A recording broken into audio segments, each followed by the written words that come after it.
はい、今回は私が購入した iPad 用のスタイラスペンを紹介したいと思います。Apple 純正の Apple Pencil 第1世代、第2世代と比較しながら良い点と気になる点を紹介していきます。また iPad に標準で備わっているメモアプリの使い方も簡単ですが紹介していこうと思います。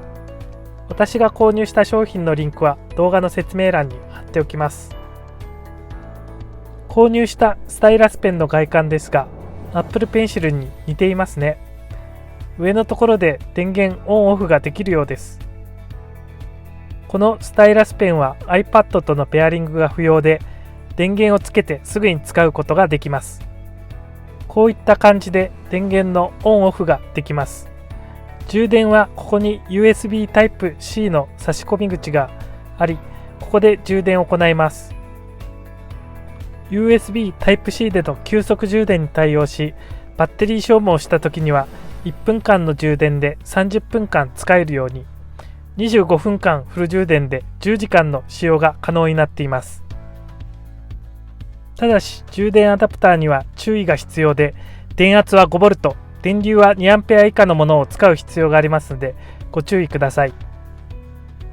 このように USB アダプターには電圧と電流の記載がありますので確認するようにしましょう。またスタイラスペンが iPad 本体への磁気吸着へ対応しています。ただし吸着中のワイヤレス充電には対応していません。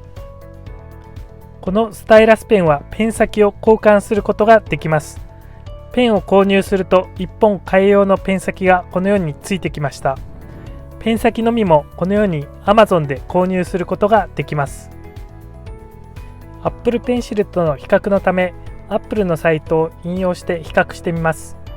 Apple Pencil 第1世代はペンの上の部分がライトニング端子になっていて、ここを iPad に挿してペアリングさせる仕様になっています。充電もこの端子で iPad に挿して行います。充電しているところの写真がないのですが、iPad のライトニングのところに挿して充電を行うので、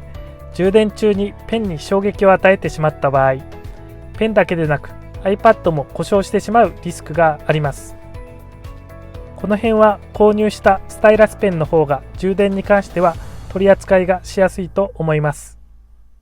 また Apple Pencil 第1世代の場合、充電中にキャップを外しますので、このキャップをなくしてしまうリスクがあります。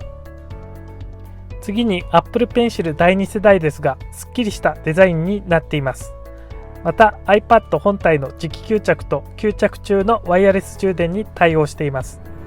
購入したスタイラスペンはワイヤレス充電には対応していません。吸着中の充電時にペアリングも行われます。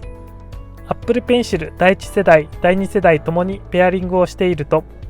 iPad の画面上でバッテリー残量が表示されます。これは私が購入したスタイラスペンにはない機能です。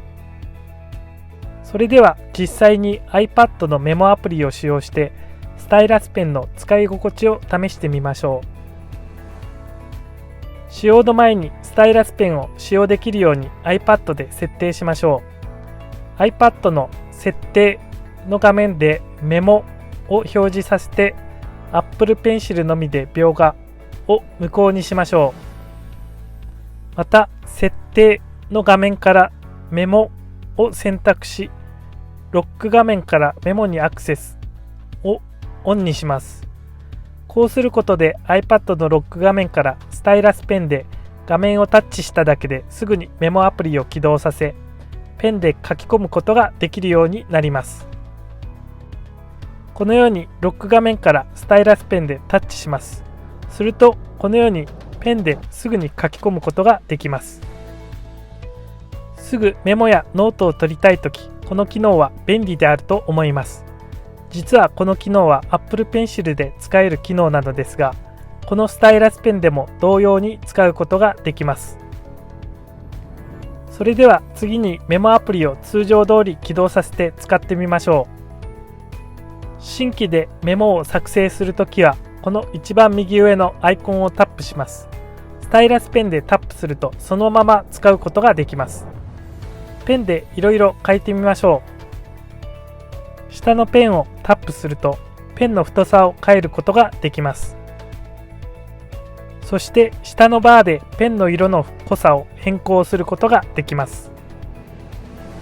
Apple Pencil では筆圧感知機能がありますので、筆圧で太さや濃さを調整することができます。このスタイラスペンには残念ながらその機能はありません。右の色で色を変更することができます。虹色を選択するとより詳細に使う色の設定を行うことができます。このスタイラスペンは書いている時に手で画面に触れても触れている部分が反応しないよう誤動作防止機能がついています。これは Apple Pencil にも搭載されています。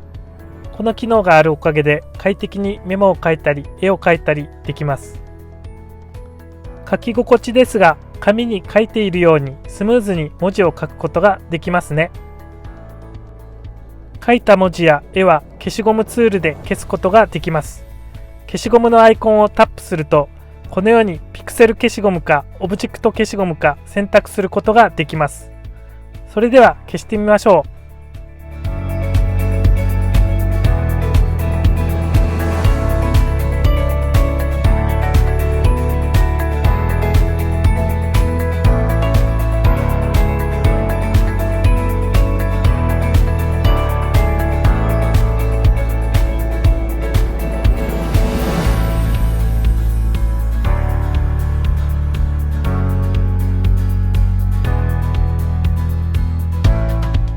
ページ全体を消したいときは、この3ドットのところをタップすると削除がありますので、削除アイコンをタップします。あとはこのように書いた文字の上から蛍光ペンで線を引くことができます。定規アイコンをタップすると定規が出てきて、定規に沿って線を引くことができるようになります。指2本で定規をドラッグすると角度を変えることができます。指1本でドラッグすると角度は変わらず定規を移動させることができます。最後に鉛筆アイコンをタップすると太さと濃さを変えることができます。Apple Pencil では筆圧機能で太さや濃さが調節できますし、ペンシルの傾け度合いで本物の鉛筆のように太さが変わります。このスタイラスペンではそのような機能はありません。さて、一通りメモアプリを使ってこのスタイラスペンを使用してみましたが、どうだったでしょうか。